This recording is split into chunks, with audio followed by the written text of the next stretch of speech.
Olá, minhas amigas e meus amigos.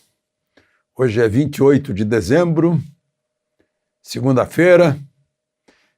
Os dias estão meio parados, né? Foi todo mundo festejar o fim de ano aí, na orla, na serra, nos lugares da moda, né? Cidade. Aqui em Brasília, pelo menos, a cidade está meio deserta. Mas hoje está fazendo 207 anos que nasceu um grande brasileiro, Irineu Evangelista de Souza. Sabe quem é, né? Barão de Mauá. Um grande empresário do Império. Fizeram de tudo para acabar com ele. O governo brasileiro. Né?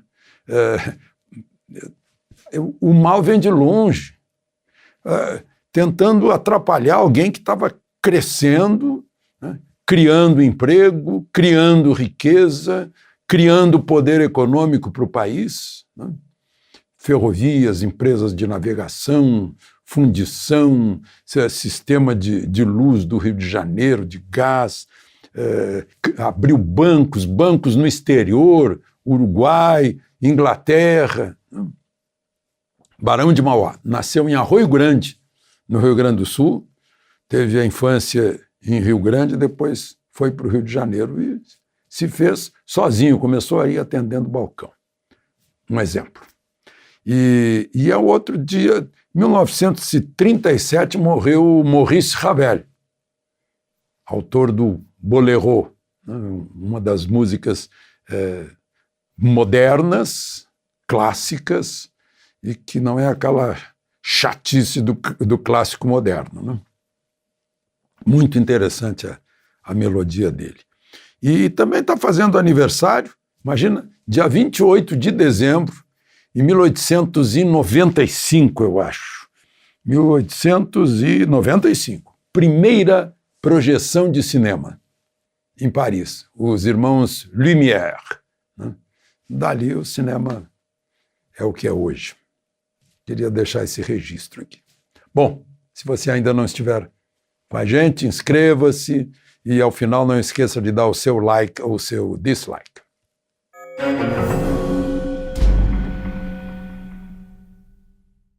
Bom, sempre é bom lembrar que o Supremo tirou do presidente da República a capacidade de administrar a pandemia, né?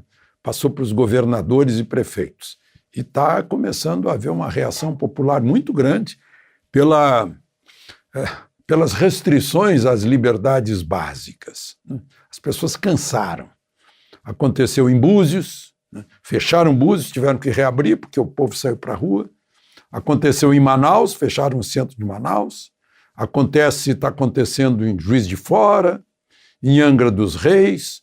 O governador Dória parece que não manda nada na orla, e não é só a orla, eu anotei aqui as prefeituras que não deram a mínima para o fechamento: Bertioga, Caraguatatuba, Cubatão, Guarujá, Ilhabela, Itanhaém, Peruíbe, Mongaguá, Praia Grande, Ubatuba, Santos, São Sebastião e São Vicente.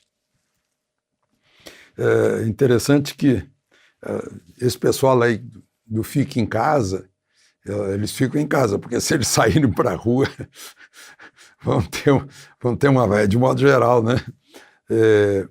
Mas, enfim, está havendo reação. A própria OMS reconhece que não dá para tolher emprego, tolher a circulação da riqueza, né? Permitir que as pessoas respirem, né? e exerçam suas atividades. Agora, o OMS diz que vai ter uma pandemia maior ainda do que essa, quer dizer, já está diminuindo essa, né? O governador Dória diz que chegou mais vacina da China, a vacina do Butantan, mas chega da China. E, enfim, não tem ainda registro na Anvisa. A Pfizer diz que não vai pedir registro de emergência no Brasil, né? Deve ter percebido que não tem condições de armazenar essa vacina no Brasil, tem que ser armazenada a menos 70 graus, né? 70 graus negativos, né? Pouquinho para mais, pouquinho para menos, mas se quiser conservar tem que ser nessa temperatura, né? E muito bom que é a tal que se está Se a engenharia genética, a gente não tem como saber as consequências enquanto décadas não passarem, né?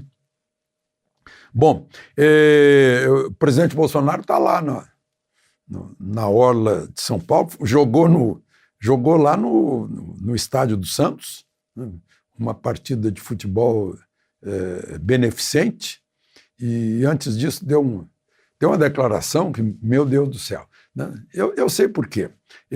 Perguntaram alguma coisa para ele das vacinas, ele disse, está havendo pressões para registrar a vacina. Ele disse, eu não dou bola para isso, para essas pressões. Aí explicou, né, que tem que registrar na Anvisa, óbvio, né, que são as empresas produtoras que têm que pedir o registro, que elas fazem a ressalva de que não se responsabilizam pelas consequências, né, e só pegaram aquele, não dou bola para vacina. Imagina só. Sabe por quê, né? Porque saiu a pesquisa eleitoral mostrando que ele ganha no primeiro turno, ganha no segundo turno. Aí o pessoal fica ainda mais desesperado e aí começa a inventar mais narrativas ainda. É um problema de autoextermínio, né? A credibilidade vai indo embora e há atividade de um banco depende da credibilidade, de um jornal, do jornalismo depende de credibilidade também. Credibilidade é muito importante. Bom, falando em Covid, né, eu tenho amigos que a família toda pegou Covid, vejam a diferença, né? Ela não vinha tomando ivermectina, ele estava tomando uma determinada dose quinzenal. Ele está bem, né?